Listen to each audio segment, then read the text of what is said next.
Hi, everybody. Welcome to Mormonish. I'm Rebecca. And I'm Landon. And this I'm man John. on the screen. Yeah, exactly. I was going to say, John's. you need to just jump in because you need no introduction. Let's do it again. Let's do it one more time. Keep rolling tape. Hi, everybody. Welcome to Mormonish. I'm Rebecca. I'm Landon. And I'm John. There it is. Oh my gosh. It's like the trifecta. I feel like this is incredible. Yeah. John needs no introduction. He can pop in and out to any podcast we're doing at any time, any moment. He is always welcome. But today is a very, very interesting episode that we're going to do. So a lot of us went to Sunstone. Probably a lot of you have been seeing posts about it, reading things about it. It was amazing. There were some incredible presentations, none more incredible than Dr. John Lundwall's presentation. Yeah. And so, because we have a lot of favors to call in, right, with John, we said, you have to come on our podcast. You have to do that presentation so that everybody can see it. It can't just be only at Sunstone because it was pretty incredible. So we're just going to let him take it away. This is really unique, really unusual, extraordinarily interesting, and you guys are going to love it. Any comments, Landon, on it? Where else but the Book of Mormon do you get to read or talk about taking of heads? This should be fun. That is what we're talking about today, taking of heads. So go get your popcorn, turn up your volume, and we're going to let Dr. John take it away. All right. Thanks. Before I get started, let me just say, Rebecca, you're looking spectacular tonight. Well, thank you. I'm trying to spend some more time in the sun instead of like a dark closet, my podcasting closet. So I feel like I got a little sun this weekend. So that's a good thing. Well, that's fantastic. Landon, you're there. Yep. Thank you, John. John always calls it how it is, doesn't he? All right. I'm going to share my screen and we're going to start. Wow. The title alone. All right. I gotta say, normally with academic presentations or something like Sunstone, I don't use AI art, but I got this image over here.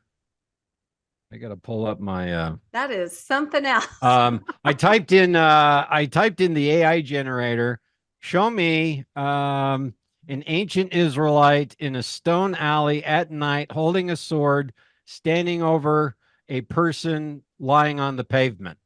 Oh. Make the Israelite white and delightsome. And so this is what AI gave me. It gave me Nephi as Fabio. Yes. Gorgeous, luxurious hair. Yes. And look at that tunic he's wearing, showing all that upper thigh. And he seems to have Laban right under his foot, right where Laban ain't gonna. Okay. Let's not a lot of blood for someone who's just supposedly decapitated. I think he's about to do the deed. I think this is drunken Laban, and he's holding him down. He's about to do it, but I'm impressed. That's some pretty provocative AI, I will say. All right, look, I guess I'll give a content warning tonight.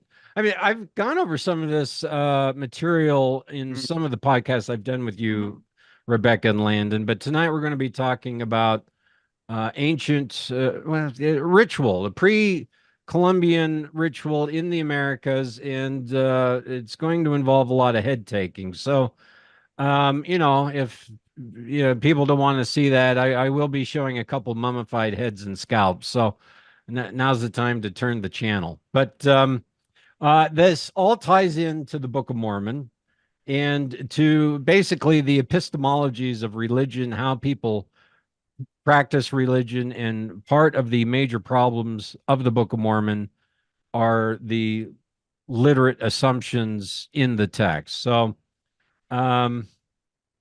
let's begin. Here I have, I enjoy doing this because I get to show some of my research and what I photograph and look at out in the Utah desert. Here is a panel. It's one of the most well-photographed panels in the American Southwest. It's in northeastern Utah, McConkey Ranch, just outside of Vernal. This is called the Three Kings panel.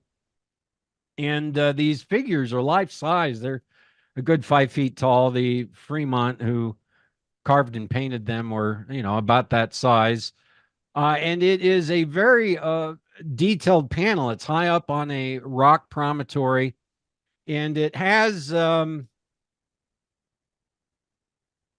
you see my laser pointer? Uh-huh. Yep. All right. Has this central figure, this giant figure. He's called a sun chief. He's got a flicker headdress there. They've actually found one of those in the archaeological, in a cave. There was a flicker headdress. It's a bunch of, it was composed of about 3,000 woodpecker feathers. Most of them were yellow, but the front row was red, and those red woodpecker feathers were sourced from a couple hundred miles away. So you can see that, there's trade networks, or they're traveling in order to make this ritual regalia.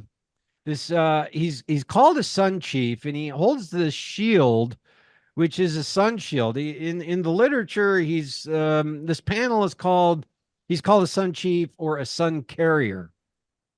He's covered in these gorgeous spirals. Do you see those? Mm-hmm. And generally in rock imagery, a spiral represents the seasons, the passage of the celestial luminary, sun, moon, stars. It can represent a variety of things around those themes. I'm getting a message saying my internet's not working. Am I still on? Yeah, you're still fine. good. Okay. Coming out of the shield is this staff, and hanging off the staff is this shape, this figure. Do you see that? It looks like a mushroom. Yeah. Has this long elongation, extension, and then this mushroom cap kind of shape.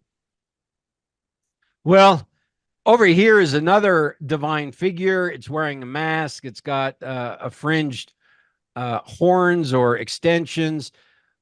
This figure also has the staff coming out of his right shoulder, and hanging off that, can you see this thing?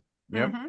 There's two eye sockets there. That's a skull. Oh. So here we have a head, and that is exactly what this thing is. This is a scalp hanging off the sun shield. So we have these heads and scalps associated with our sun chief or sun carrier and our sun shield. Now look, in the in the 1970s, 1980s, 1990s even, it wasn't very politically correct to identify these things as heads or scalps.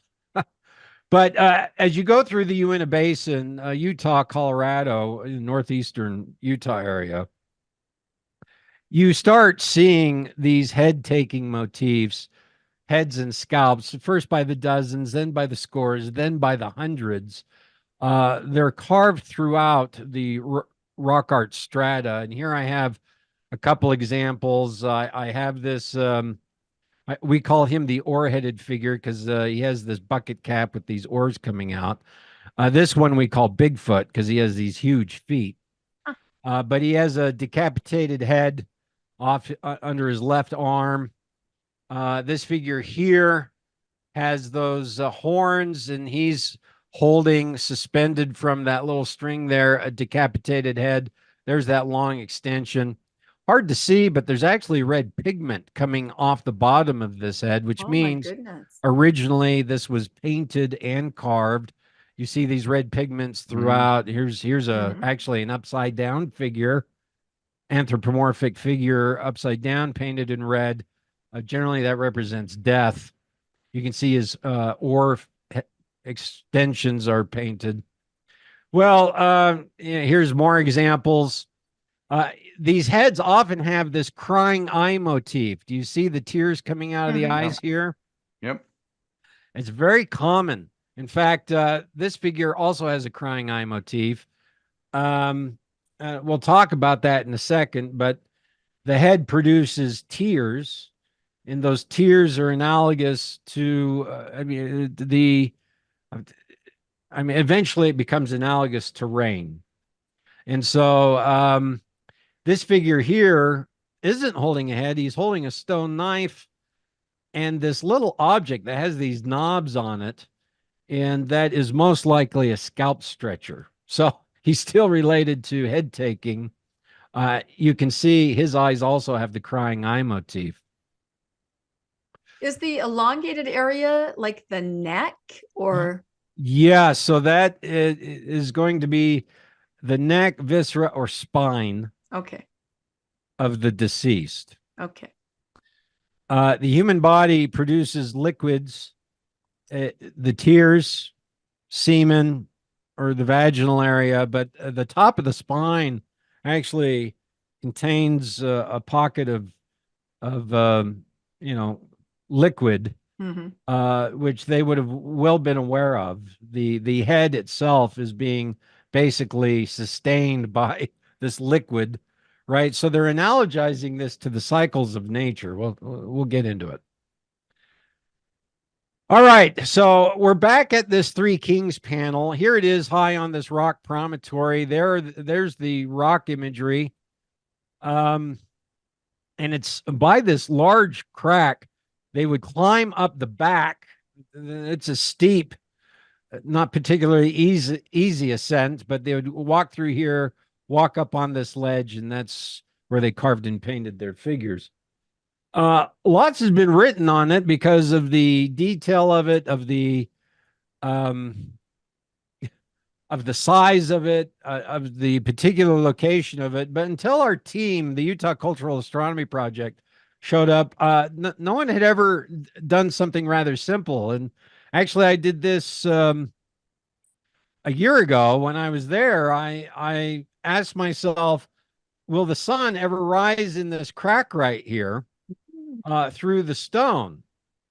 And so I got out my clinometer and my compass, and I made my measurements, and I looked at my calendar, and I thought, well, according to my calculation, the sun should rise in that crack at the equinox. So I returned at the equinox to take this photograph. And so sure enough, the sun chief, the sun carrier, is at a location. This entire panel is at a location where the equinoctial sun perfectly frames the rock art and shines through that crack from the point of view of standing in front of it. Now, of course, the Fremont didn't carve that crack. This is all a natural phenomenon. But what they did is they watched, and they saw that the sun rose at that particular spot at the equinoxes. And so that's more than likely why they put their rock imagery at that spot, because it is carrying the sun. In fact, here's a picture of the winter solstice. This is when the sun rises in its farthest south, and it rises actually at the bottom of this rock promontory. The rock art's up here. That's where the equinox rises. Here is another shot of the equinoctial sun rising through that crack. And the entire bluff, therefore, becomes a sort of cosmological calendar where when it rises at the bottom, that's winter solstice. When it shines through the stone, that's the equinoxes. And when it rises high overhead, that's the summer solstice. So the entire site is a cosmological stage, a theater of the sun, where a sun priest could watch this phenomenon engage the circuit of the year. Now, as it turns out, there would be, several academics who might argue that they would have noticed this. But several miles away from this site, we have another site. Here's our oar-headed figure. This figure is a pictograph painted red. It's about 3 feet tall, 1 meter tall. It's in a small wash canyon. It's about 30 feet wide. This is the western wall of the canyon facing east. So as I'm taking this picture, behind me is the eastern wall facing west. And in the eastern wall is a notch of rock, a V-shaped notch of rock. And when the sun rises at the summer solstice, the sunlight spills through that V-shaped notch of rock on the western wall and casts the on the eastern wall, and casts this chevron of light that fills in this headdress perfectly. Oh my gosh. That is perfect. Look at that. Yes, That's incredible. that is incredible. So as you watch this, we photograph it, but if you stay there, as the sun rises in the sky, this sun shadow line moves down the rock. And a few minutes later, after it fills the headdress,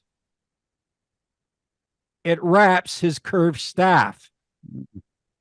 Now, if we come back here, this figure is often holding this fringe staff, but this was the first time I saw this staff as an extension of his arm. Normally, he's holding it. It's a straight staff, and you can tell it's a staff. But in this figure, the staff is his arm. It extends out of his arm. So I hadn't seen that before, and I thought that was interesting.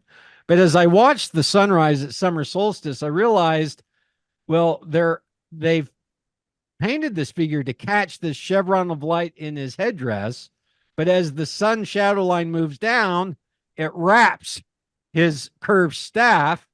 And in fact, I don't know if you can tell, but his right leg is over twice as long as his left leg. Do you see that? Okay. And as the sun shadow line moves down, he ends up, there's his right leg. He ends up standing perfectly on the sun shadow line cast at the summer solstice sunrise. In other words, the Fremont have used this sun shadow line at summer solstice as a template to paint the size, position, and proportion of this figure at the summer solstice.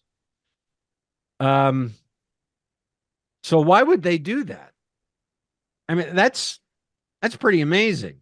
And that shows us that they're paying attention to these cycles of nature. Now, and look, we actually photographed this phenomenon throughout the entire year. So you have to be there pre-dawn in the high altitude deserts of Utah.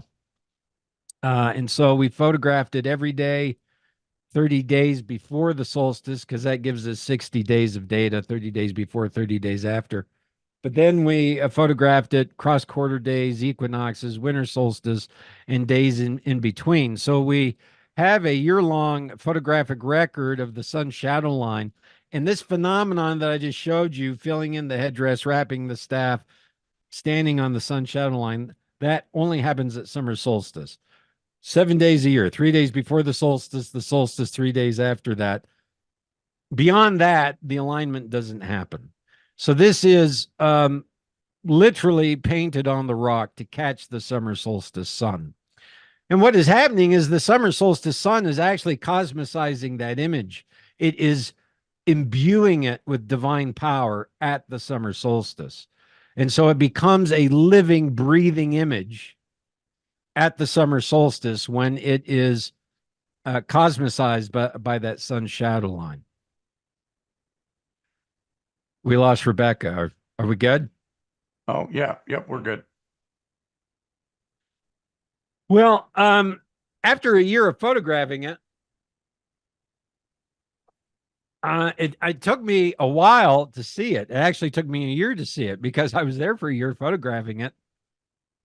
But there is this very faint image underneath his left arm. It's right there. Do you see it? Yep. Actually, it's invisible for most of the year. You have to be there standing in the right light at the right time of day in order for that to pop out. And that is it popping out. And you can barely see it. But, I was there for weeks and I did not see it. But then, this is an equinox shot. So on the equinox, that popped out. And I realized, there's that mushroom shape with the long neck extension. So I realized, oh my gosh, he's got a scalp underneath his left arm. And I didn't know that. Well, as you, again, travel through the Uinta Basin, here's the same figure, the oarhead with the inverted bucket. This is actually not that far away from the site we just looked at. And here he is. There he is holding that fringe staff that's straight. But he's also holding a knife. Do you see that? Mm-hmm. And this mushroom shape, which is a scalp. This one is a square shape with that neck extension. Look, all these holes in the rock are bullet holes. The vandalism on these sites is oppressive. I mean, it's so depressing. It takes my breath away sometimes. So people go and they say, "Oh, there's rock art. Let's shoot it." And so I can always locate rock. I can be out in the middle of nowhere, 100 miles away from anything, and I'll find the rock art just by finding the vandalism. If I see bullet holes or big initials, I go, "Oh yeah, that's where the rock art's at," because I don't know why people just don't shoot 50 feet away, but there you go. All these holes are bullet holes except for these two. Those two holes are pecked, and you can actually see the peck marks as they're using whatever implement they're using to peck those out. So these are eyes, and that's a skull with a neck. So that's a decapitated head. This is a defleshed, it's a scalp, basically. He's actually holding a knife. It's hard to see in this image. He's holding a knife. So here we have that head, this solar figure, and he is a solar figure, is a head hunting figure. And what year is this? What are we talking? What's the time frame? Excellent question, Rebecca. So dating rock art's notoriously difficult to do. However, this is the latter end of the strata of the rock imagery in this area. So, of course, actually, archaeologists argue about the latter end and what that means, but the date range would be at the earliest 900 CE and at the latest about 1350 CE. Okay, 900 to 1350 CE or AD. I think most archaeologists would argue that this is probably in the 1050 to 1350 range, though actually some of the villages that have been excavated that are producing a lot of maize, and these figures are associated with the fertility cycle of maize. They are up and running in full bloom in the 9th century AD. In fact, this area is one of the areas that we have one of the earliest adaptations of watering. Oh my gosh, I've got a brain cramp. Irrigation, of irrigating the crops. They have found irrigated ditches that they can date to about 200 to 250 AD. And so they are growing maize, up here at that early date using irrigation. And again, there's a climactic pattern that happens between about 900 and 1200 through the deserts of Utah. There was a warming period where the winters were shorter and the summers were wetter, and that provided an excellent environment to grow crops, maize, beans, squash. And so that's when these villages grew, the population grew. Around the 13th century, a massive drought hit. This corresponds to like the Little Ice Age in Europe, right? So it's a climatic shift that's global, but it affects the American Southwest. It actually affects North America because around 1250 to 1300, most Fremont villages are abandoned. Most of the ancestral Puebloan villages in the American Southwest are abandoned. And in fact, Cahokia, in Illinois is abandoned around 1300 AD. Chaco Canyon in New Mexico is abandoned about the same time. So, I mean, this is one of the great mysteries of archaeology. clearly it's attached to climactic changes, but we also get signs of violence. And so, there's stressors that are happening in these cultures. And so, in any case, we get these head hunting motifs at about that time. That was a long answer. Sorry. You get me on my soapbox. I can go for another hour. No, it's an important answer to understand the context. So it's good. This is centuries after the Book of Mormon timeline. Right. Yeah. It's important to know that. Mays doesn't make it east of the Mississippi till about 1000 AD. So if the Heartland model is supposed to be the Book of Mormon model, what are these millions of people eating? Because large scale agriculture isn't happening. They are collecting rice grasses and berries. The forests of the Midwest, of the Ohio Valley, they're rich with game, but there are no urbanized cities that require urbanized agriculture. And that kind of agriculture, again, doesn't make it, in that location until relatively late. So and then it collapses. Yeah. They're hunter-gatherers until after 1000 AD before they really start becoming agriculture. That is correct. And actually, was it the greatness of the evidence that we watched, the Scripture Central? Yeah. The nice gentleman went to one of the mounds in Tennessee, and then we looked there was a shot of the museum. Yeah. They didn't really focus on it, but you could see in the glass cases the stone and bone tools. Yeah, I remember. No and I'm like, oh, okay, so that's what they're using: stone and bone tools, pre-industrialized, pre-urbanized, hunter-gatherer. Again, they do have all kinds of very sophisticated strategies. They will grow certain kinds of grasses and harvest certain kinds of plants. But again, the Book of Mormon demands urbanization and urbanized agriculture. That you don't get around that. The Book of Mormon demands it. And you don't have that in the Heartland model. So it's one of the reasons why, BYU scholars say it has to be in Mesoamerica, because you have that in Mesoamerica. You just don't have everything else. So, there are problems. I got off on a tangent. Where am I? All right. This panel is great. So look, we have hundreds of head-taking motifs in the Uinta Basin. They're often associated with the crying eye motif. So they're associated with tears and water. They're associated with that fringe staff, which is interpreted as a rain staff. And so it's associated with water, rain, and fertility. At several sites, the images are actually cosmicized by the sun. The first site, the sun appears at key notations through the year at the promontory. At other sites, it's the sun shadow line that they're using and cosmicizing the image. So so these head motifs are also associated with the solar year, with solar shrines.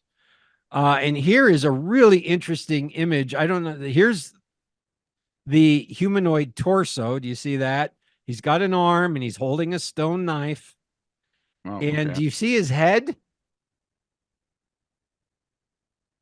It's almost impossible to see. Here's a close-up. There's his head. Do you see his two eyes? Mm-hmm. And he's got a hole in his skull. And the truth is, I photoshopped this head, brightening and adding contrast, because the truth is, you don't even see it as you walk up to it. You only see it as you're standing 12 inches away from it, and you realize, oh my gosh, there's a head there. And so the head is so lightly pecked, and yet they've pecked the thick torso and the arm. And so they're indicating something with that. They're indicating that the head is something different, that it is basically peeking out of the stone. It's barely visible. And if I were going to, demonstrate some sort of spirit or soul. That's how I would do it in rock art. But exactly what they're doing, that's up to interpretation. But what we do know is these head-taking motifs then are associated with tears, water, fertility, the solar year, solar shrines, and with divine functions. So again, we went over this a little bit in some of the other podcasts. These oral cultures, this culture does not has no writing. And so oral cultures think analogically, that if two things have similar features or functions, they relate them. So the human head contains all the functions of being. It's where we see, it's where we smell, it's where we hear, it's where we taste, but it's also where we breathe, life. It's also where we speak. And speaking is the projection of will. It's how we manipulate our environment. So all the divine functions are in the head of the human being.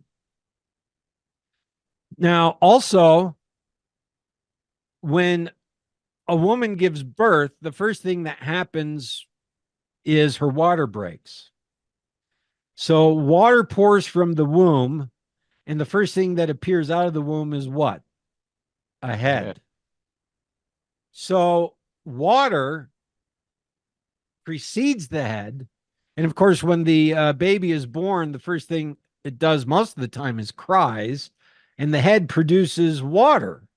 So water produces the head, and the head produces water, and the head contains all the divine functions of the cosmos. And so here then is that part of the human being that is the divine part that comes from water, that brings water, and that is connected to the divine realm. So if I wanted to perform a rain ceremony to bring divine tears, rain, to my crops, and I wanted to offer the gods a sacrifice, what would I offer? Well, analogically, you're going to offer that which is equal to the divine tears, and that is the head that is produced by water, that produces water through the tears, that crying eye motif.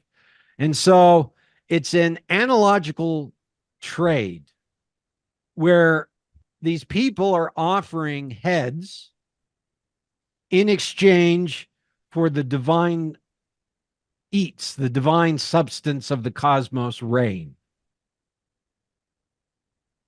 Let's see. Yeah. Oh, wow. In fact, in the Pueblos, they have a scalp pole for their rain ceremonies, which they hung scalps on. And the scalp had a name. It was called the seed being or the rain being. The scalp was that which brought forth seeds and rain. And so they would do their rituals and dances with scalps and heads associated with the fertility cycle and the solar cycle. Any questions? We don't think this way. No, we don't. But I can see, I can sort of get a sense of how they think and how it does make sense in a way. The correlation between water and a head and tears and all the divine functions. Yeah, it's really interesting. Do we know whose heads they were taking? Was this their own members as, kind of a So this we do not know. Ritual or enemy? Okay. Yeah. So how often were they taking heads? We don't know. Could have been weekly, monthly, yearly, or once every 5 or 8 years. Right? How whose heads were they taking?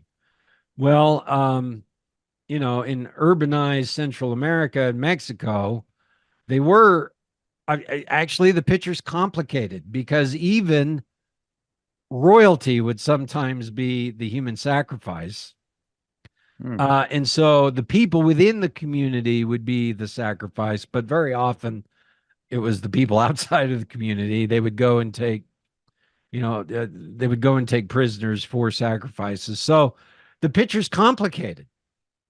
And and of course, here in northeastern Utah, we have no writing and no records, so all we have is this rock imagery. And there actually have been some excavations where some skeletons have been found without heads. So that tells us, something happened there. But a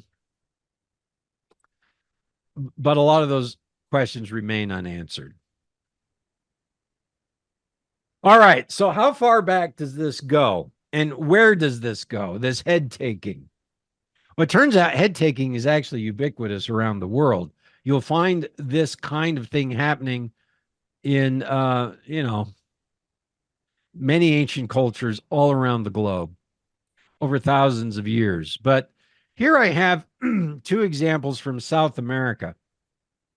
This is a schist disc. It dates between 600 and 900 BCE. Okay, so early first millennium BCE, we have a Leonide figure holding a decapitated head, and coming out of the head are these fronds or plants, vines, coming out at the four quarters. This is called the sprouting head motif. And again, here at 600 to 900 BCE in the Andes, we have an image of a decapitated head associated with fertility and with agriculture. This is a pre-Nazca head. So this is an actual mummified head of a woman. And, everything's intact. She too has this hole coming out of her skull, out of which is a rope, which they've attached by which to hang the head. Now, originally, this is dated 100 BCE to 450 CE, in that date range. Okay. They've done chemical analysis. Her hair is actually has heavy traces of the cocoa plant. And so, if you eat or drink in teas a lot of the cocoa leaf, it is a natural anesthetic. It can provide, and stimulant. And so the archaeologists that first discovered this thought this was a trophy head. So the rope then is hung as a trophy after you've taken it, in a military raid. But the more they have found these, the more they have, actually questioned whether this is a trophy head, because many of these hanging heads are found in a non-trophy context, rather in a religious ritual context, around cemeteries, for example. So they're associated with rituals of death, but they're also associated with agriculture. And then she appears to be actually part of the community. She's not a foreigner, but, she belongs to the people where the head was found. And so again, these are complicated issues. What exactly is happening there? It's important to note, though, 600 to 900 BCE, 100 BC to 400, 450 CE. We are square within the Book of Mormon timeline. Here we have a different scene. This is the ball court at Chichen Itza. Now, the ball court at Chichen Itza is 1300 AD, so it's well after the Book of Mormon timeline. But you find a ball player here on the left holding, do you see the head he's holding? So the ball itself is a skull, so the ball is a head. And they're playing, they're hitting the ball like a soccer ball off their hips or legs. And the ball represents a divine head. And here we have a defeated figure on the other team. He's missing his head. In fact, there it is right there. But out of his neck are sprouting these 7 serpents, which represent, and look, coming out of the serpents are what? all these vines, squash, plants. This is a variation of the sprouting head motif where cosmic power, that's the serpents.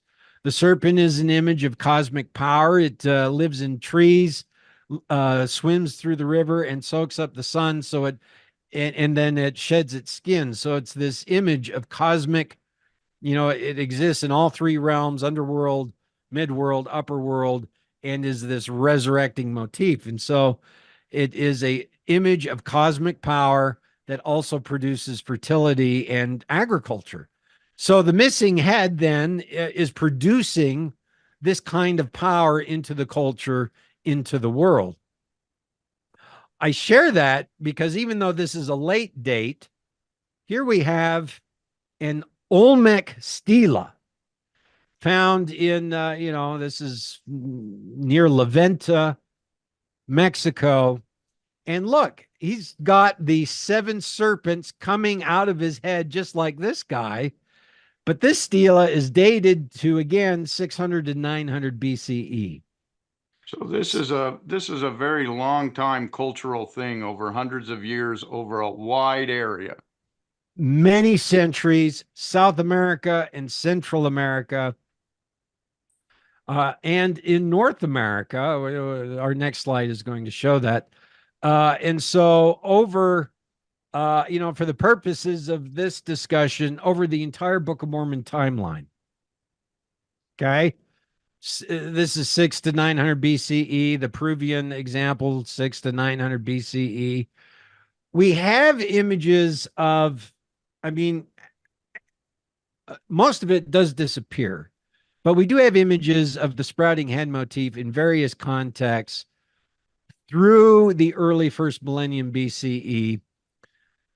There's, sites such as in Peru, Sechin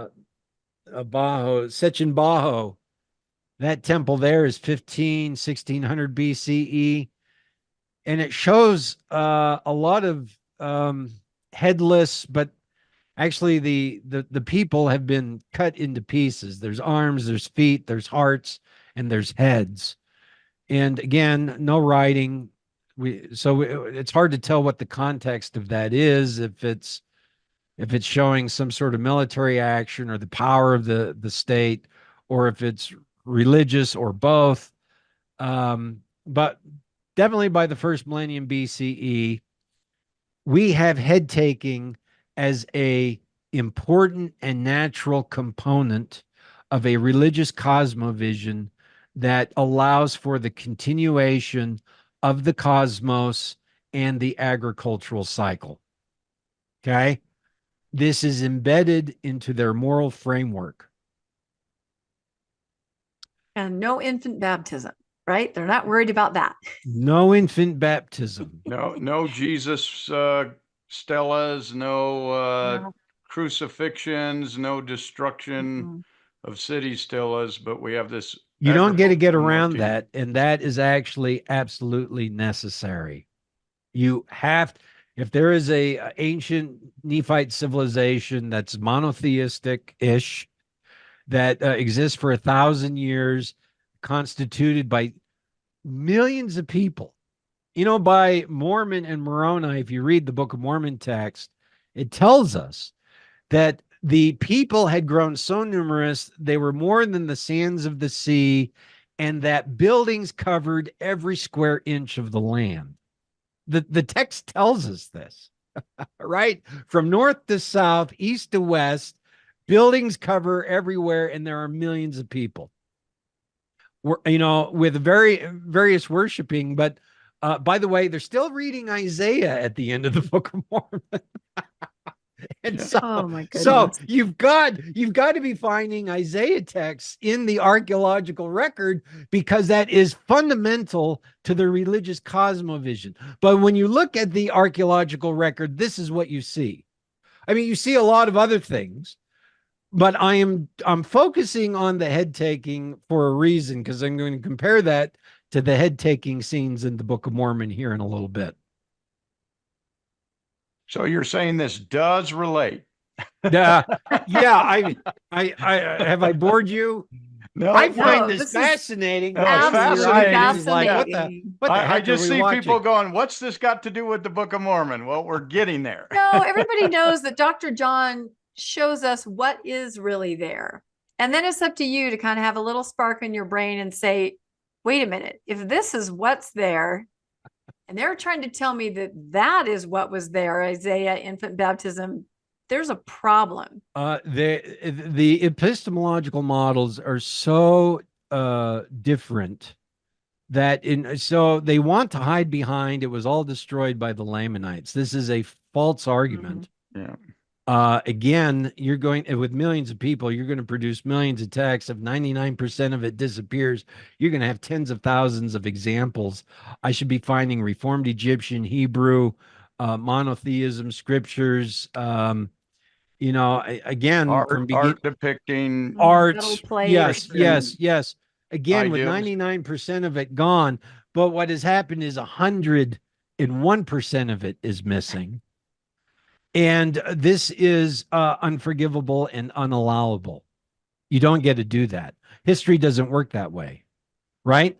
I am showing you the archaeological data, some of the iconography that exists in South Central North America. I'm back in North America. This is southeastern Utah. I'm showing this because in 1905, 1910, the scalp was found. It's photographed. This is a proper scalp. It's the defleshing of the entire skull. It preserves the eyelids, the nose, the lips, the hair. And out of the top of the scalp was this loop made of tendon. And that's where they hung the scalp from. They hung the scalp. And the point is you can go and look at rock art imagery. Here we have these heads. Do you see them? Mm-hmm. And out of the top are these loops. Do you see that? There's the loop. Oh, those are scalps, gosh. and there's the scalp. What's interesting is that was dated to basket maker culture, which is 200 to 1200 BCE. This is found in Arizona. Most scholars will date this to the latter end of that. But this is the BCEs in North America. They're taking scalps, and we find this scalp imagery in the rock imagery, contemporary and later. Okay, and so this is happening in North America at least by 200 BCE. Now, again, we don't have the actual context of why they're hanging this scalp.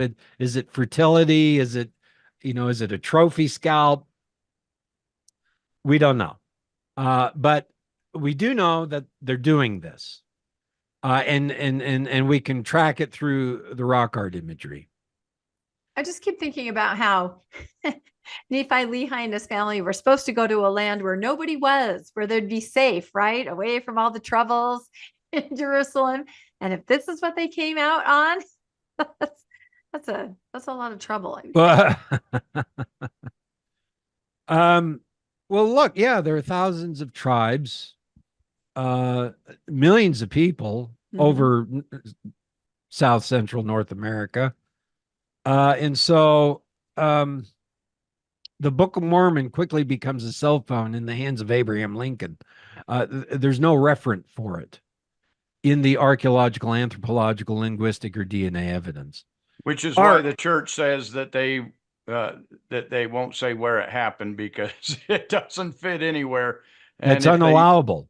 That's unallowable. If they picked the location, you'd be able to prove it. No. Yeah, I understand that's what they say, and you cannot do that. The reason why you can't do that is now you get to pick and choose, right? Well, it could happen in South America, Central America, North America. Well, I'm sorry, wherever you pick, there you are saying, well, actually, the indigenous tradition is actually the Book of Mormon tradition. You're displacing the authentic history and heritage of those people by imposing the Book of Mormon. So you have to pick the right place and the right time and the right people. Otherwise, you're doing violence to the history and heritage of the indigenous people. So you have to do it, and you have to pick right. You don't get to say, well, it might be Bolivia, it might be Mexico, it might be Tennessee. Nope. That's immoral. You can't do that. So stop. Pick a site. Show me the archaeology, anthropology, linguistics, DNA. All right. There's my rant. Oh, no, I'm just starting. How are we doing on time? Are we good? We are good. This is all so right. Fascinating. So then this slide is just to show you over many centuries through the entire Book of Mormon timeline, we have sacrificial heads associated with religious, political, agricultural, and cosmological functions that are embedded in multiple cultures. And so, whoops.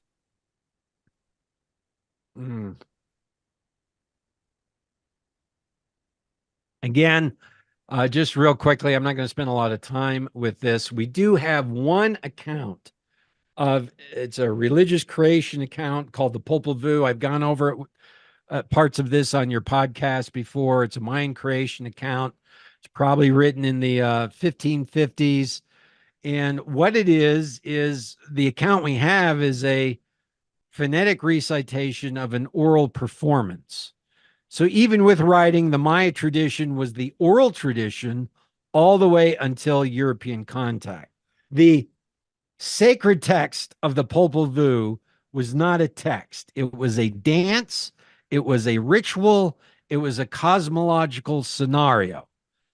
That is the religious cosmovision of all indigenous peoples pre-Columbia America, in South America, Central America, and in North America.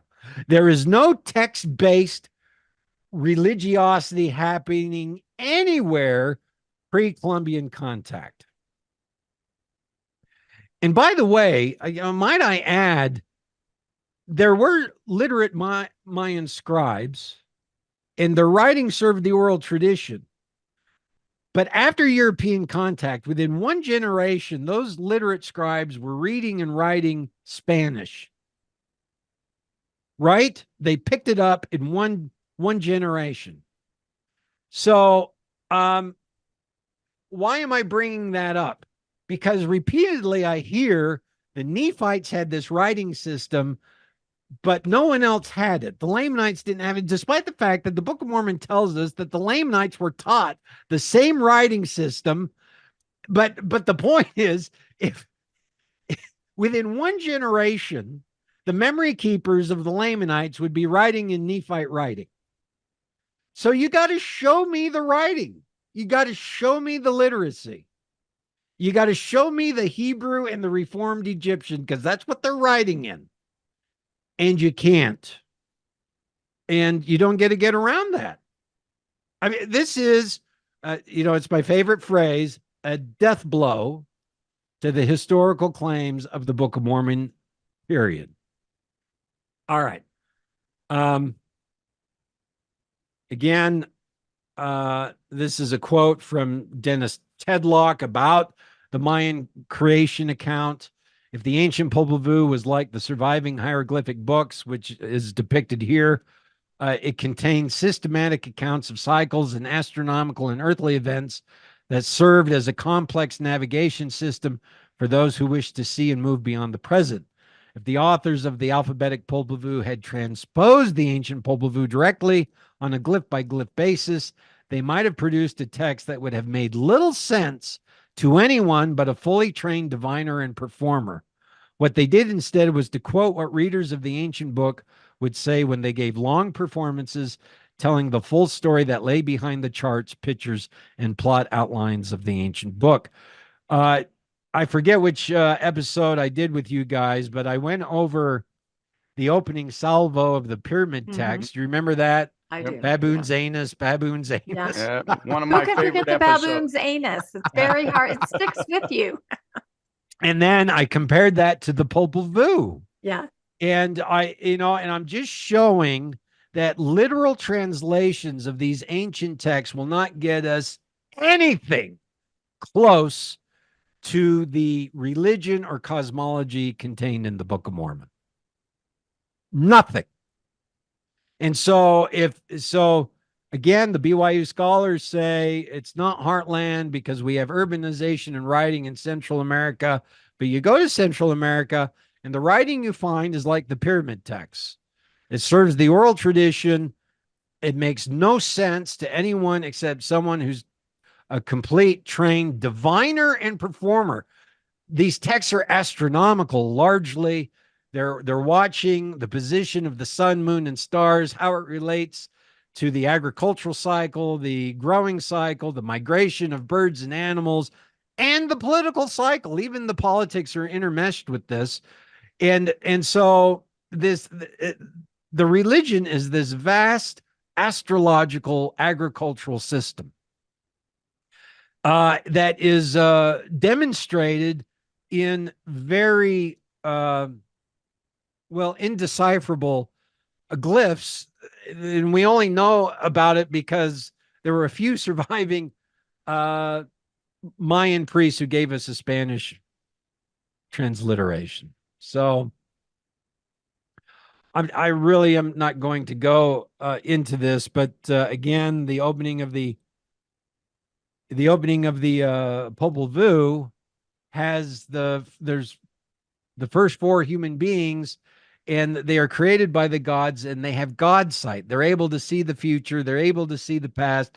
The gods don't like that, and so they take God sight away from them, and so they have to invent God sight by creating this place called the Il Baal, which literally is translated a place to see.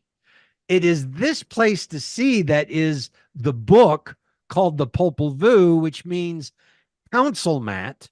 It's the mat which the priests sat and danced on as they viewed the cosmos and the moving luminaries.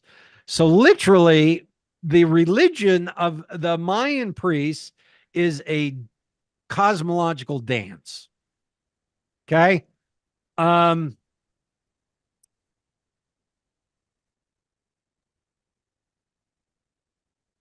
This gets into the head-taking motif. So it's important to bring up because simply the Popol Vuh explains that there are two sets of twins, one Hunahpu and seven Hunahpu.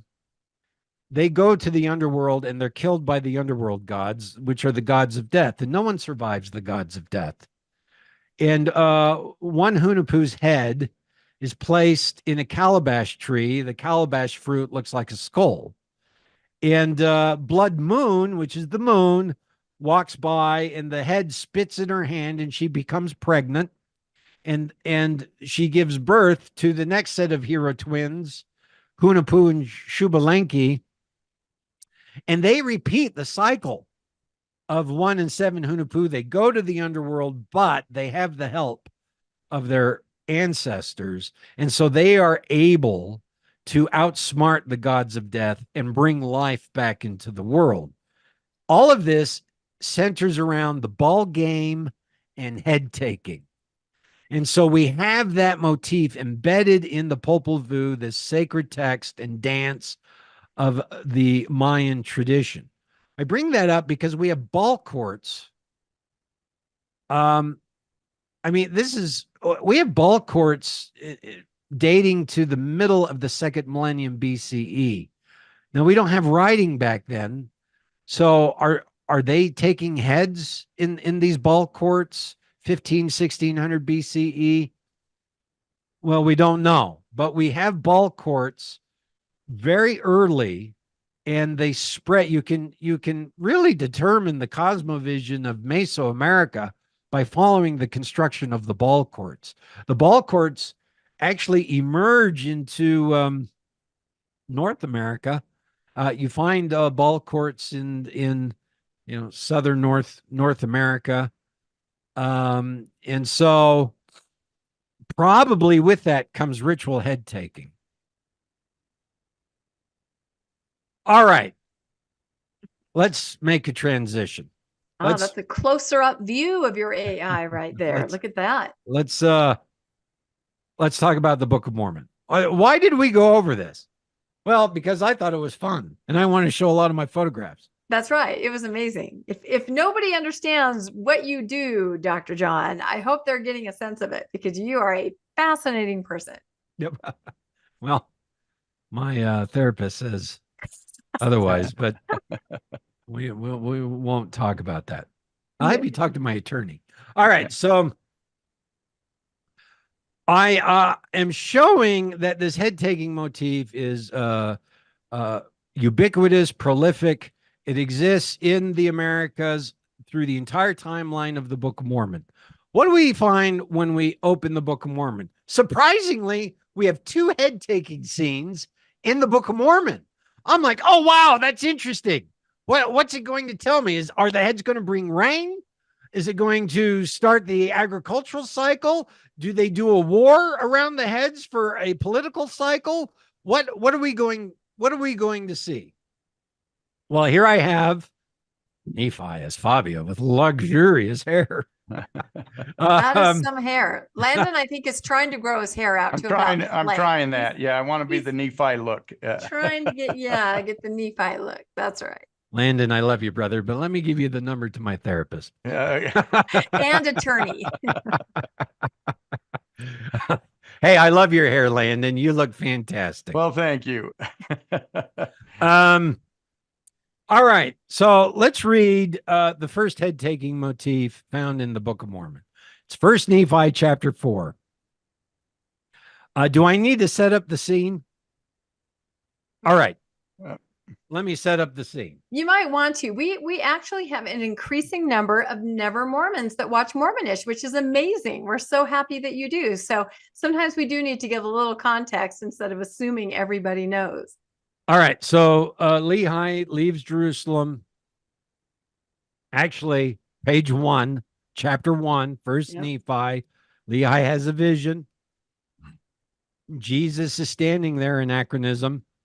He's holding a book, anachronism. This is 600 BCE. And out of the book, he prophesies the destruction of Jerusalem. So Lehi flees Jerusalem with his family. They're out in the wilderness, hiding from everyone. It's important because the only archaeological evidence anyone can ever find is in the old world from people who are trying not to be found. That is kind of ironic. And so while in the wilderness outside of Jerusalem, Lehi has another dream, and he's instructed to tell his sons, 4 sons, to go back to Jerusalem to obtain what? The plates of book.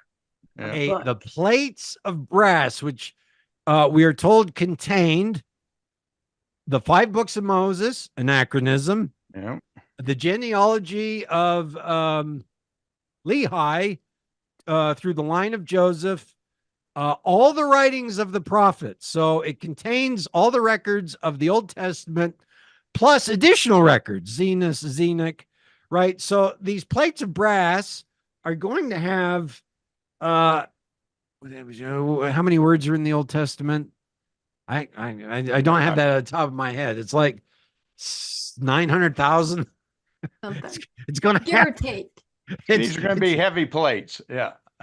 These plates, you're going to need several wagons to carry them out. But no, it's one set of portable plates.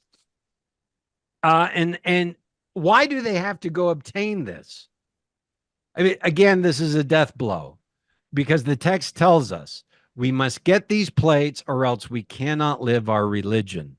We will fall into apostasy, which means their religion is completely literate. Mm-hmm. They access God through reading a text.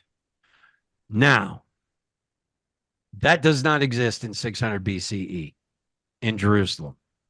Never existed in any culture pre-Columbia Americas. So that is a death blow. Sorry, you don't get around it. There are no brass plates. But hey, that's the setup. So Nephi and his brothers go to Jerusalem to get these brass plates, this magical book that contains all the writings of the prophets, all of Isaiah, including Deutero-Isaiah. And So here we read, I don't know, Landon, do you want to read that? This is First Nephi chapter 4, verses 10 through 12.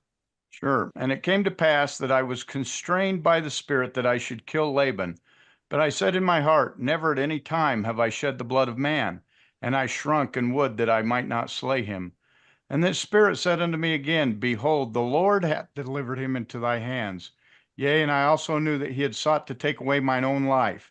Yea, and he would not hearken unto the commandments of the Lord. And he also had taken away our property. And it came to pass that the Spirit said unto me again, slay him, for the Lord hath delivered him into thy hands. Yeah, I forgot to set up that scene. So the brothers go in. The oldest brother goes to Laban, who holds these records, and asks for them, and Laban throws them out. And then the brothers go to their old house, get all their old gold and silver, and give it to Laban to try to buy the plates, and Laban throws them out. And then Nephi goes into the city not knowing what to do, and he discovers Laban laying in the street, completely drunk, and the Spirit tells him to take his life.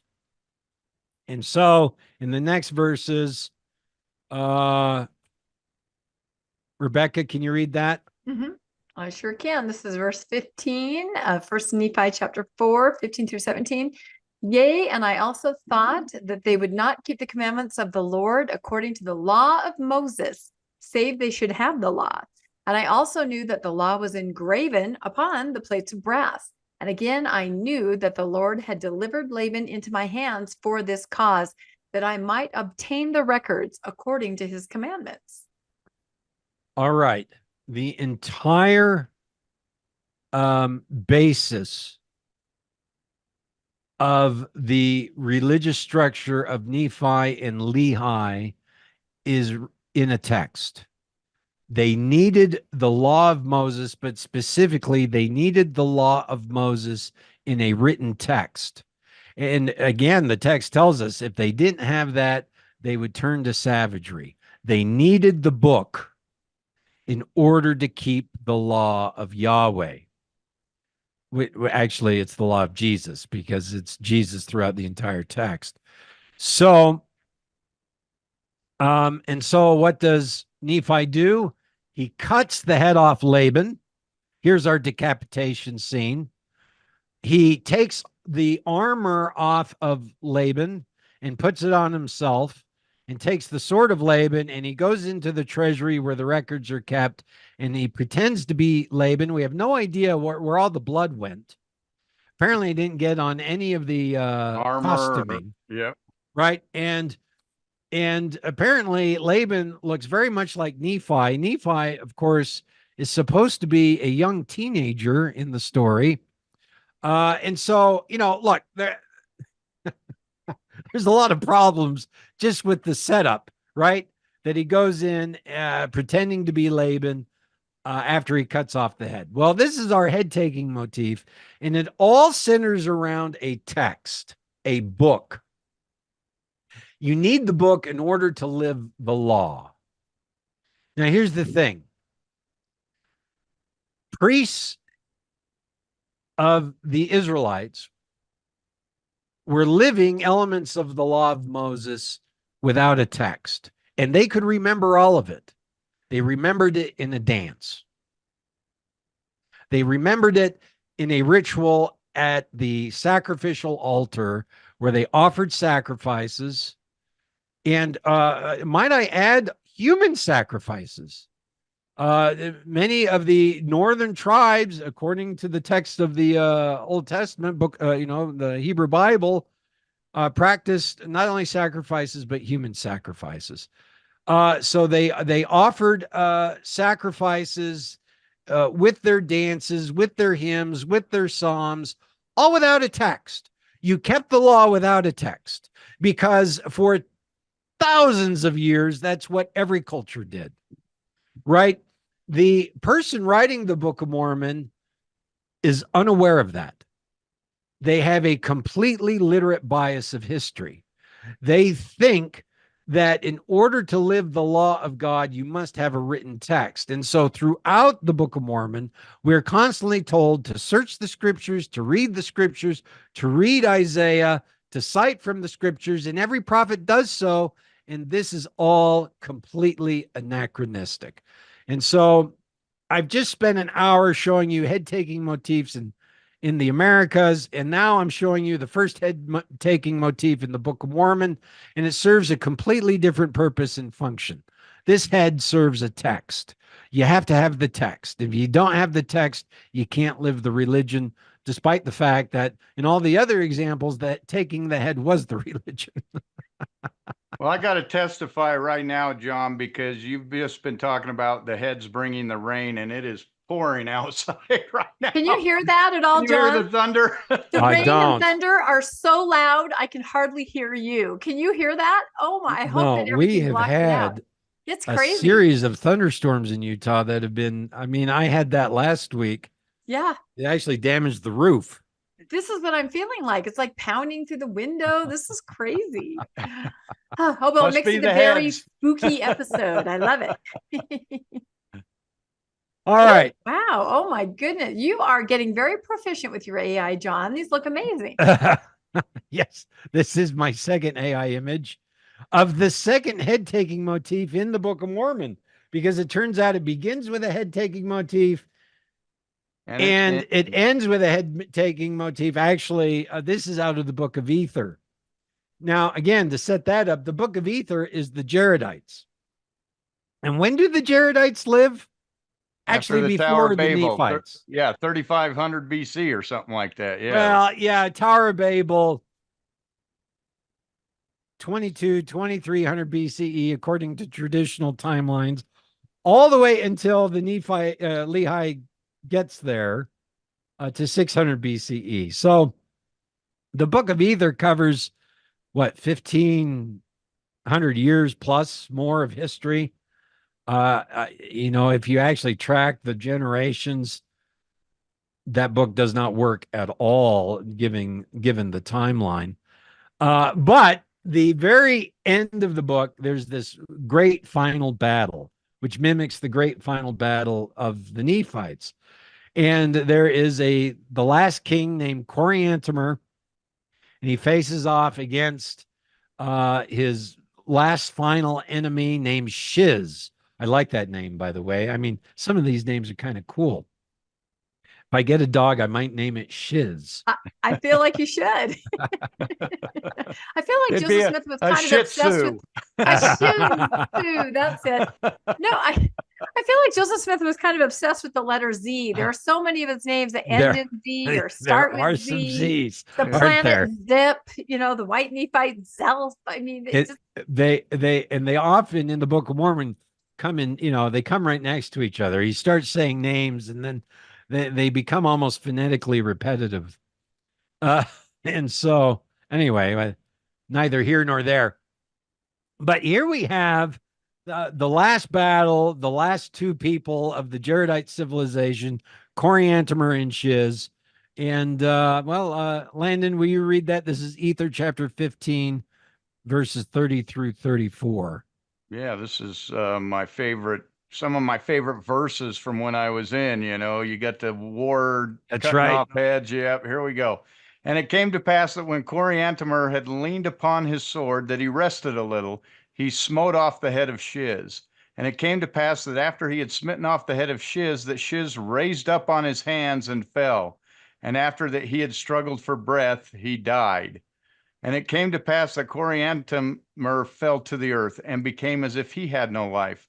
And the Lord spake unto Ether and said unto him, Go forth. And he went forth and beheld that the words of the Lord had all been fulfilled. And he finished his record, and the 100th part I have not written. And he hid them in a manner that the people of Limhi did find them. Now the last words which are written by Ether are these: Whether the Lord will that I be translated, or that I suffer the will of the Lord in the flesh, it mattereth not. If it so be that I am saved in the kingdom of God. Amen. Okay, that's a first-person quote, right? Yeah. Mormon is quoting the plates of ether with that last line. So Ether, who is the last writer. So here we have this head taking scene where Coriantumr decapitates Shiz, and it's all being witnessed by Ether, who's doing what? He's writing everything down. He's following around the people and he's making notes, and everything gets recorded in a book, right? So the first head taking scene, Nephi takes a head in order to get a book. The last head taking scene in the Book of Mormon, Coriantumr takes a head and Ether records it in a book, hides it up so that Mormon can take this book and transpose it into the Book of Mormon text. So then we get a literate record from a literate religion of a people living from 2300 BCE to 600 BCE. This is absurd. This is farce. So one, if someone was going to write in that time frame, they would be recording, if it's history, the victory of the king, because that's what we get in the Bronze Age. We don't get any histories that the Book of Ether shows us, but we do get victory scenes. The kings like to brag about the battles they won. And if the Book of Ether was a series of battles where the king was proclaiming his godship through victory, we actually might be reading something that might be historical, right? But we don't get that in the Book of Ether. What we get is this battle where a head is taken, but then we get these soaring sermons, and then Ether ends his record first person. This is a quote. Whether the Lord will that I be translated. What the hell is that? That's hell. It is hailing and beating the window down. I'm not kidding. You have brought down the wrath of the gods, John, with your episode here. All right. Well, maybe Shiz is trying to get into the window. I think maybe we should mute Landon. There's a lot of rain in our area. There we go. Yeah, your house isn't flooding, is it? I don't know. I'm sitting here watching you. I kind of hear banging blinds. Do you think there's something going on? All right. Ether's last word is whether the Lord will that I be translated or that I suffer the will of the Lord in the flesh. I mean, Jesus, this is, if it so be that I am saved in the kingdom of God. No, this is all anachronism. But again, the head taking scene centers around a text. Ether is recording a text. He's recording everything in a text so that the history and the gospel can be preserved in a text and passed down from generation to generation. So then what we have here are two entirely different epistemological frameworks. On the left, we have the Mayan priest in the Ilbal in the place to see, practicing his religion by doing dances, observing the cosmos, and taking ritualized heads to bring the rain. And on the right, we have the Book of Mormon conception, which is everything's contained in a text. You can't live the law of the Lord without a text. No mention whatsoever is ever made of the cosmos, the dances, the rituals, or the necessity of taking heads in that context. It's all text-based. Well, this is a 100% proof of the non-historicity of the Book of Mormon. Again, even in 600 BCE, First Temple Judaism, the Israelite priests are doing rain dances, animal sacrifices, and rituals. Their religion is not preserved and is not text-based. They do have text. They have a literate scribe of priests. I mean, that's the Isaiah school, 8th, 7th centuries BCE. But their religion is still ritual, still agricultural, still cosmological. So we have these this picture on the left is Israelite religion. And if Lehi were going to go get something in order to preserve the law of Moses, he might be wanting the sacrificial knife or the sacrificial urn or the statue of Yahweh, because attached to those things were the dances, songs, and rituals that you needed to perform to preserve the law. But the writer of the Book of Mormon does not perceive that or even conceive that. He thinks everything must be recorded in a text. So instead, they go to get the brass plates, which does not exist. That is a massive anachronism. In fact, don't we see that when is it Jacob or Isaac when they go back to get he basically steals his wife away from the father-in-law, and he takes this idol with him and hides it under the saddle. That is correct. So that's the story of Jacob. Jacob flees. This is where we get the name Israel, by the way. And this is in the Bible. This is this is in the Bible. Jacob, that's Abraham, Isaac, Jacob, Book of Genesis. So he goes, his father-in-law's name is Laban, by the way. He goes to get the idol from Laban, even as Nephi goes to get the book from Laban. And he goes through all these trials. But yeah, he takes the tokens of the cult, which are the idols, which is exactly what Nephi would be getting. He wouldn't be getting a book, right? And and then after that, Jacob has a vision where he wrestles that being all night. The legs are displaced, and at the rising of the sun, there's a solar motif because he prays at the setting of the sun at midnight. Right? This is where the person is in the depths of the underworld, and at the rising of the sun, he sees the face of God, given a new name, Israel, and the covenant is made. And so all of this follows the solar cycle, and at the center of the cult are the idols, right? There you have the fingerprint of the old religion, right there in the text. And the writer of the Book of Mormon is unaware of this. He thinks that the old religion is a text. It's not. All right. This is, I think, my last slide where I have said I have discovered Book of Mormon geography. It's not the heartland. It's not Mesoamerica, because neither of those require the levels of neither of those places have the levels of literacy required for the Book of Mormon. So actually, the Book of Mormon geography takes place entirely within the hat that Joseph Smith is explicating. That's translating. An amazing picture. Your pictures are just incredible. This is amazing. So this is the third geographic model, the hat geographic model. The hat model. I'm on board with the hat model. That's it. All right. I think that's it.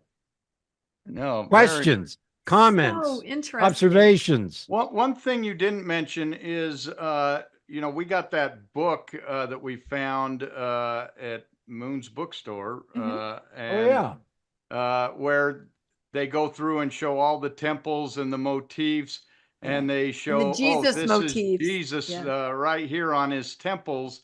And it's somebody wrote it, and the Book of Mormon Central guys all said this is a fascinating work, and it's all about Peru and temples that were built there. You want to talk a little bit about that? I have that somewhere. You have it somewhere. We bought it for you. Yes, you bought it for me. But I'm sure you probably can't find it in your copious amount of books behind you. So the Jesus figure is a crab anthropomorph wearing a necklace of heads with a blade on top of his head. Yeah, well, he has that fan. It's in the shape of a Toomey knife, which is a half moon blade, which they were using to take head and heart sacrifices. And so, again, here, this was Hugh Nibley's problem. I don't know if you want to get into that, but Nibley has, volumes of examples of these ancient cultures doing these ancient rituals. And he's comparing it, of course, to the priesthood restoration, modern Mormon temple rituals. And what he doesn't, so what do Mormons do? They go and they say, oh, look, we have the ritual that God revealed. And we go and we look at these other cultures and look, they're doing rituals and they have similar motifs. Therefore, our religion is correct. What they fail to understand is that actually all those cultures were ritual based, right? None of them were text based. So that blows the Book of Mormon and the Pearl of Great Price out of the water. Because the Pearl of Great Price also assumes a fully literate textual religion. Abraham holds the records, keeps the records, and passes them down from generation to generation. Oh, wait, so does Enoch. Oh, wait, so does Adam.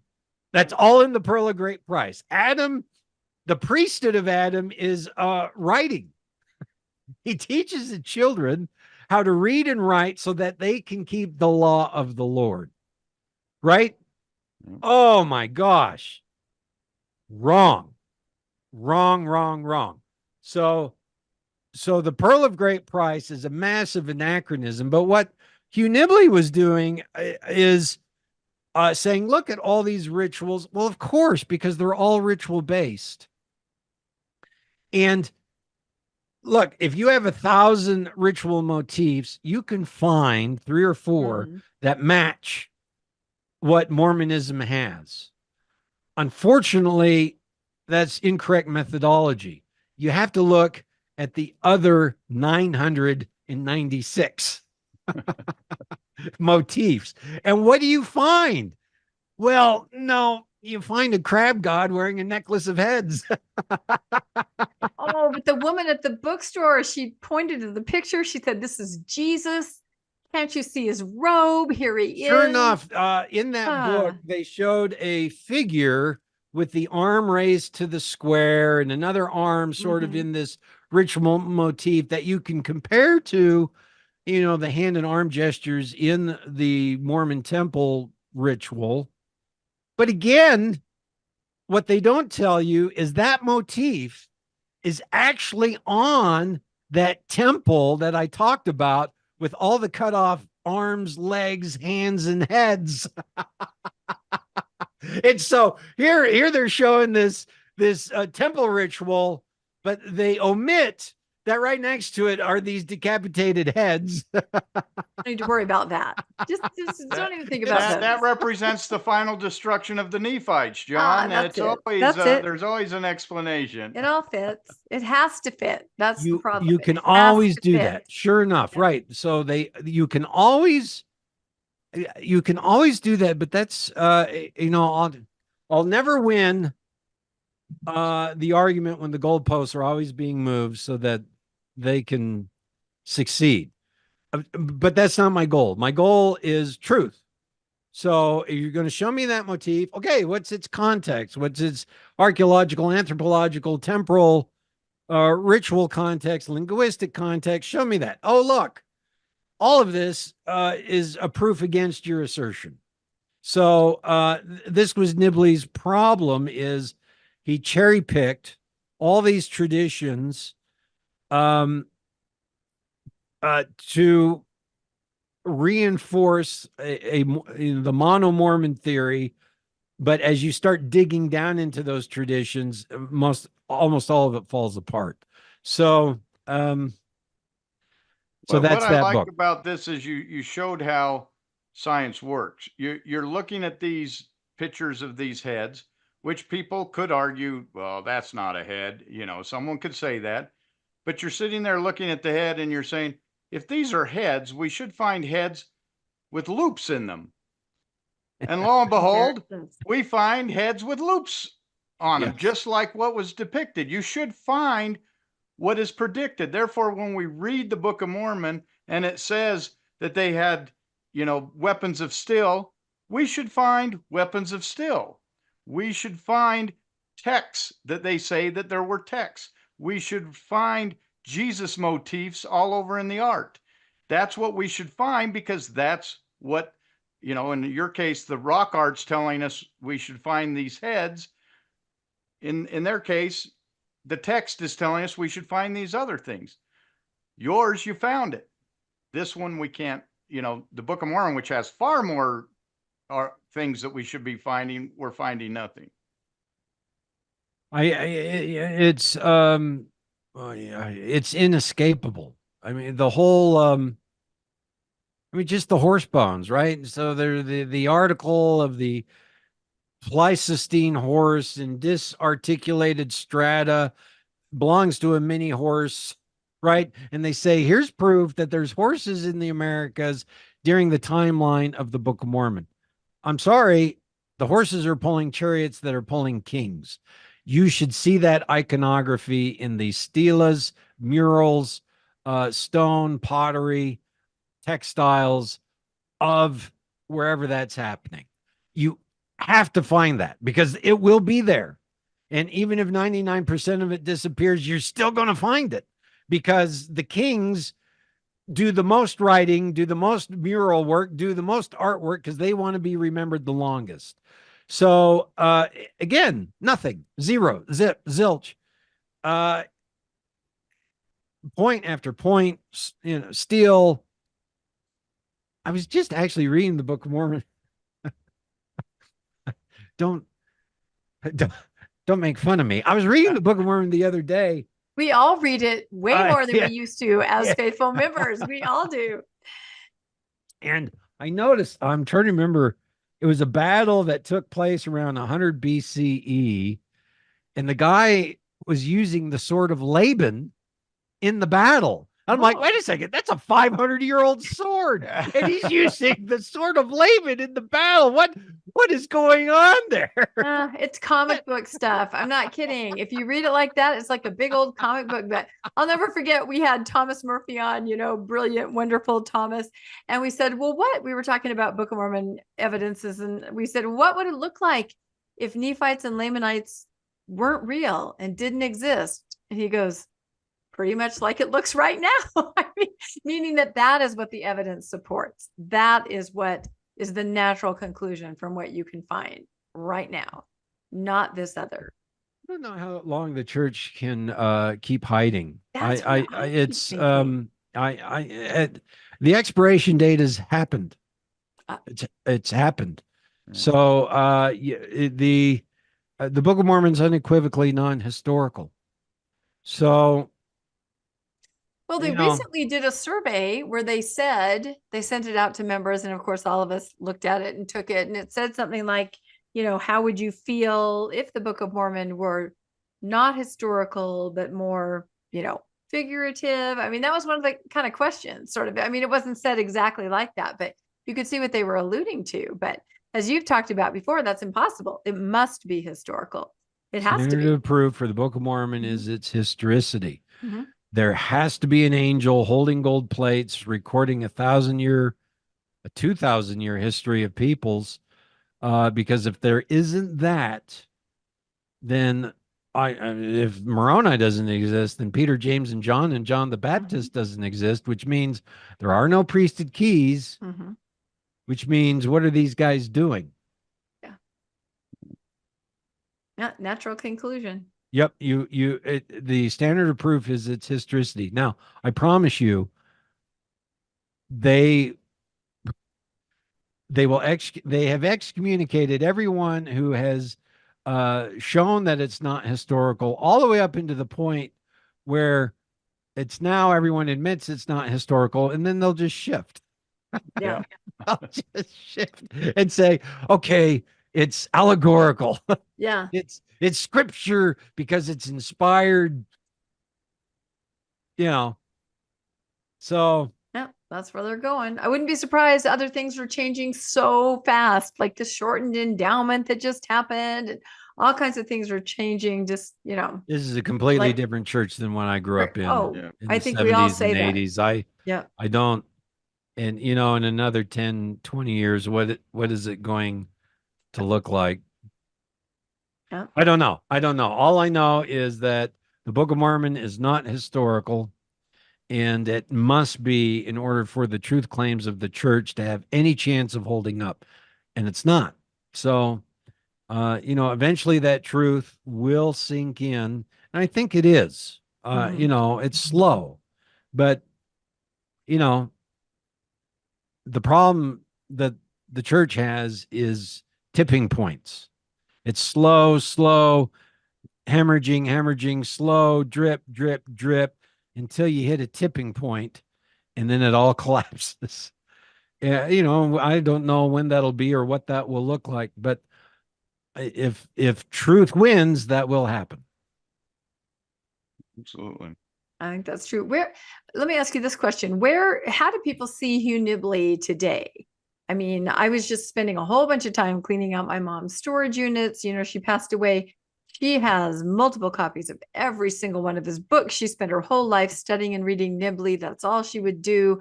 Notes on every page, maps, inserts, but how is he viewed today? He isn't viewed like he was in the 80s or even the 90s. I don't think. I actually, I don't see a lot of people citing Nibley Yeah, anymore. I don't either. That's So what I think he's fallen off. I actually enjoy reading Nibley because he has a ton of ethnography from other traditions. And I can read it and not care about his, mono Mormon theory. I just read it for his bibliography and his, he had a brilliant mind, but no, he's not quoted because, his methodology is deeply flawed. So he passed the tipping point.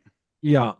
He is. Well, I used to live next door to him. I tell this story all the time in college down south the campus on 700 North in Provo. You told me that. Yeah, isn't that funny? And I used to walk at the same time as he would up to class, and he could always beat me, even though he's like 80, I think, at the time. And I was only in my early 20s. He was so fast. I said good morning to him almost every morning for a year as I made my way up the southern steps of campus at 6:30 a.m. I was walking onto campus to the Mazer building. He was leaving. Yeah, no, he was. And I'm like, who are you? And what are you doing? What year was this? Maybe we were walking up the steps at the same 90, time. 91. Yeah. 91, 92, somewhere around there. I think I was a little bit earlier because I'm older. But yeah, and then there was the time where he came over and asked my roommates and I to help him program his VCR. So that's kind of my claim to fame, that sure, he may know all that stuff, but I helped him program his VCR. Well, which is amazing because you have no technical capability. I do not have any technical capability. It's true. My technical capability died with that VCR programming. That was about it. I had a Rebecca, I never could program my VCR.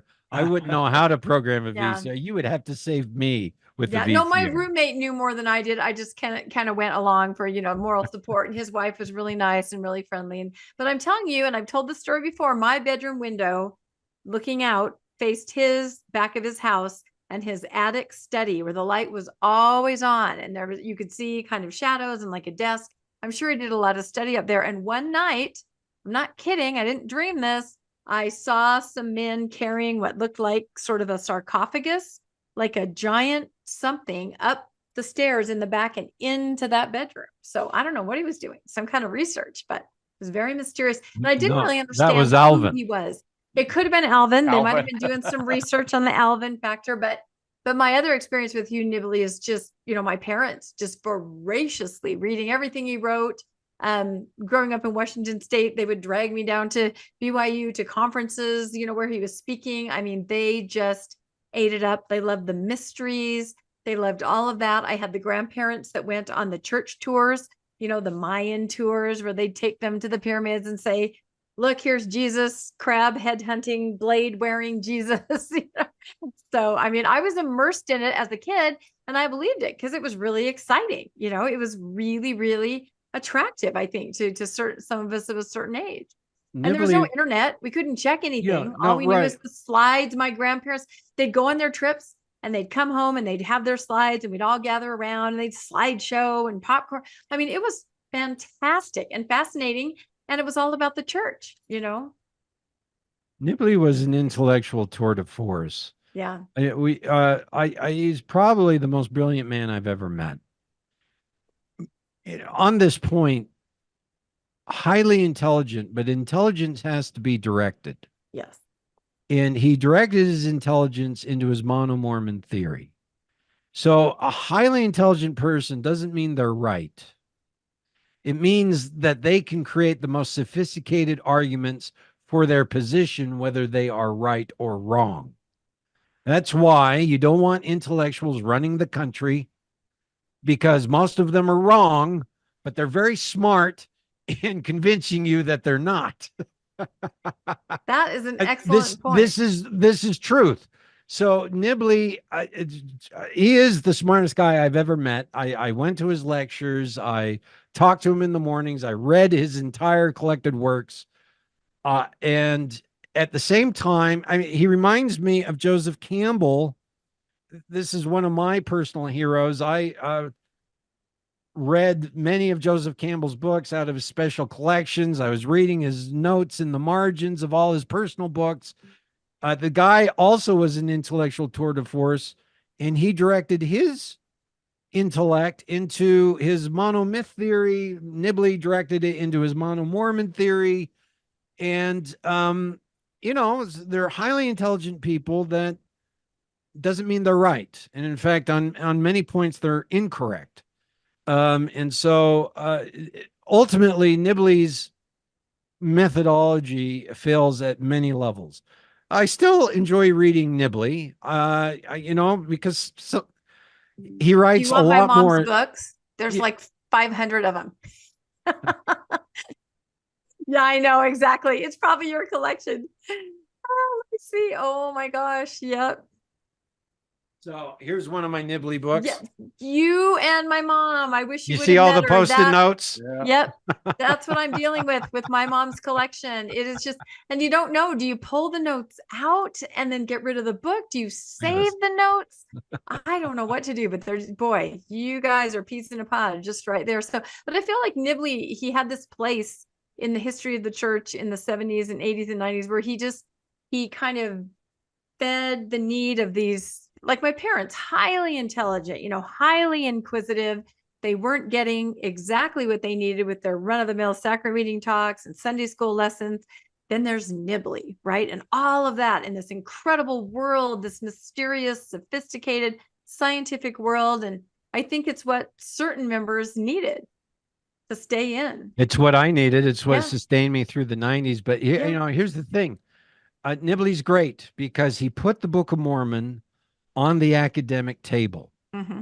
And now we can use it. We can use that table to look at the book, and we can say, Nibley, thank you for doing that. But here's why your methodology is wrong. Now let's look at the text using other methodologies, and what do we find? And so now it's open game. Before Nibley, this is the problem with apologetics. Before Nibley, it was priesthood authoritarianism. The prophets and apostles came out and said, "Thus saith the Lord, the Book of Mormon is true. Let me quote a few verses. Pay your tithing, pay, pray, and obey." That's it. That's the hermeneutics of the Book of Mormon. Nibley comes out and he gives all this cross comparison religions and texts and literature. Well, now you can do that. Right. Essentially, this is what I did tonight when I, referenced a few of the passages of the Popol Vuh. If you actually read the Popol Vuh, it is a refutation of the world of the Book of Mormon. Right. Nibley is going to use it as support for the Book of Mormon, but no, it's again, there's your temple ritual, but if you just look 6 inches over, there's your decapitated heads. And all I have to say is there are no baboon anuses in the Book of Mormon that I'm aware of. You, Landon, ever see that? I don't. They're in general conference. Oh, Yes, that's what I would say. they're in the missing 116 pages. They've got baboon anus all over them. I understand. Yep. Yeah, All maybe right. you should explain what that means if people haven't seen our past episodes. Well, just link your show. Yeah, Have I them should watch your link it. show. I forget which should. one that was.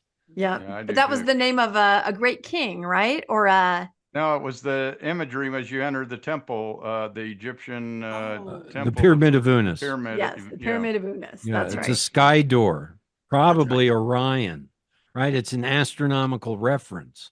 But again, how would you know that? I mean, it's taken and they still argue about it, right? The A-tier scholars still disagree with each other over it, but it is an astronomical, ritual, agricultural complex of ideas encoded in the pyramid text.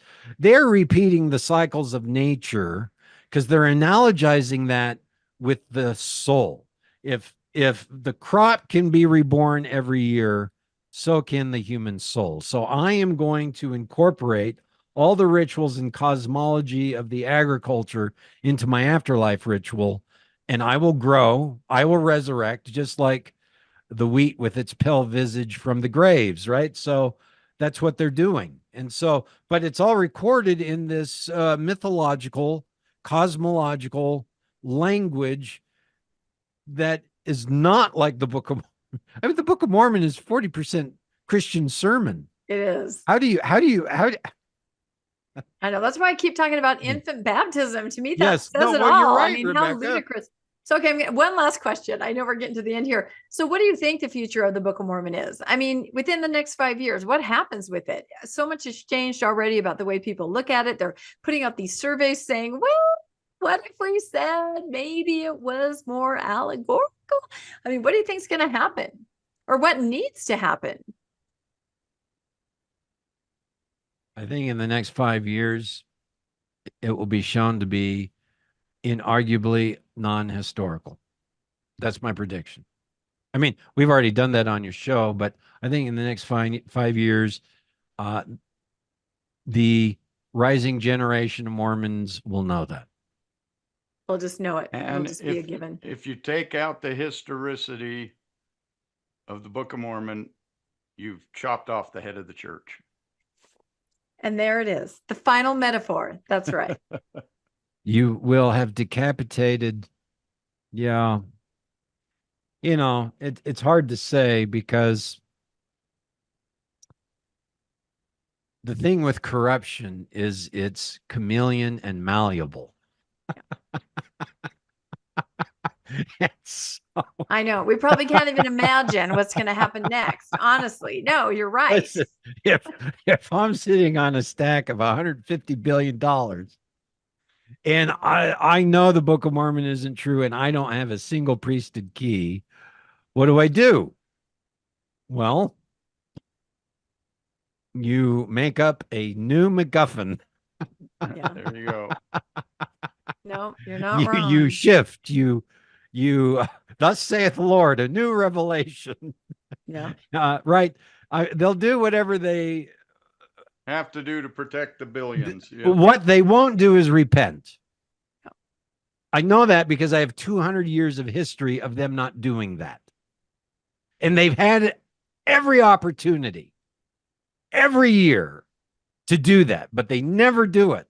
So, maybe there's a Hail Mary. Maybe one of these prophets will stand up and repent.